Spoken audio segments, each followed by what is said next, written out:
خالق کائنات جل جلالہ عم نوالہ روز محشر امت محمدی صلی اللہ علیہ وآلہ وسلم پر خصوصی شفقت و عنایت فرمائے گا۔ ہم پر رب تعالیٰ کی یہ عنایتیں دیکھ کر یہ واقعہ خود حضرت داتا صاحب داتا علی حجویری رضی اللہ تعالیٰ عنہ نے خود بیان فرمایا، ارشاد فرمایا کہ روز محشر خالق کائنات جب ہم پر لطف و عنایت اور کرم فرمائے گا تو باقی امتوں کے لوگ رب کے حضور یہ بات عرض کریں گے کہ شکایتاً عرض کریں گے کہ مالک یہ کیا ان کا رنگ خوبصورت ہے، یہ کیا خود خوبصورت ہے، یہ خوبصیرت ہیں، ان کی تو عمریں بھی کم تھیں، ہماری عمریں زیادہ، کتنے کتنے 100 سال تو ہم نے عبادتیں کی، ان کی تو 100 سال عمر نہیں ہوتی تھی، ان کی عمر فقط 80 سال 60 سال یا کسی ایک شخص کی 100 سال ہوتی، تو یہ تو ان کی ٹوٹل عمر ہی 100 سال ہوتی، ہماری تو 100 سال عبادتیں ہیں، تو ان کا مقام اس قدر زیادہ کیوں، ان پر لطف و عنایت اس قدر زیادہ کیوں؟ تو خالق کائنات ارشاد فرمائے گا کہ چلو پھر آج ہی امتحان لے لیتے ہیں۔ تو خالق کائنات ان امتوں کو بھی بلا لے گا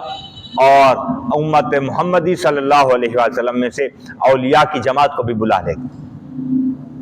اولیاء کی جماعت کو بھی بلا لیا جائے گا۔ تو خالق کائنات دوسری امتوں سے ارشاد فرمائے گا کہ جاؤ دوزخ میں چلے جاؤ، جاؤ دوزخ میں چلے جاؤ۔ وہ دیکھیں گے کہ دہکتی ہوئی آگ ہے، پتھروں کی آگ ہے اور اس میں بہت کچھ جلایا جا رہا ہے اور اس کے شعلے بہت بلند و بالا ہیں، تو کہیں گے کہ مالک یہ تو آگ ہے لیکن تیرا حکم سر آنکھوں پر، لیکن آگے آگ نظر آ رہی ہے، کیا کریں؟ تو خالق کائنات ارشاد فرمائے گا رکو۔ تو پھر یہ امت محمدی صلی اللہ علیہ وآلہ وسلم کے اولیاء جن کو خالق کائنات اپنی بارگاہ میں طلب کر چکا ہوگا، ارشاد فرمائے گا کہ تم دوزخ میں چلے جاؤ، یا یہ حکم ابھی مکمل ہوگا تو اولیاء کی جماعت ساری کی ساری دوزخ میں چلی جائے گی۔ تو خالق کائنات جل جلالہ و عم نوالہ پھر ان کی طرف دیکھے گا، کہا کہ آگ تو وہی ہے، آگ وہی ہے، پتھروں کی آگ ہے اور دوسرے چیزوں کی آگ ہے، انسانوں کا جسم جل رہا ہے لیکن بلند و بالا اس کے شعلے ہیں، لیکن وہ تو چلے گئے۔ تو ارشاد فرمایا کہ اسی لیے ان کا مقام بلند ہے کہ یہ نہیں دیکھتے کہ آگے کیا ہے، یہ اس کا نتیجہ کیا ہے، اس کا معاملہ کیا ہے، اس کے سائیڈ ایفیکٹس کیا ہیں، یہ نہیں دیکھتے، یہ دیکھتے ہیں کہ حکم کس نے عنایت فرمایا۔ تو اسی لیے ہم ان پر لطف و عنایت کر رہے ہیں کہ یہ ایک تو امت محمدی ہے، تم وہ نہیں ہو، اور دوسرا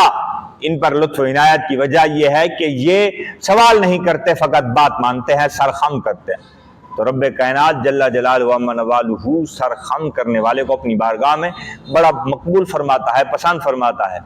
دعا کرتے ہیں کہ خالق کائنات ہمیں بھی اپنے مقبول بندوں میں شامل فرما لے۔ آمین وآخر دعواہم ان الحمد للہ رب العالمین۔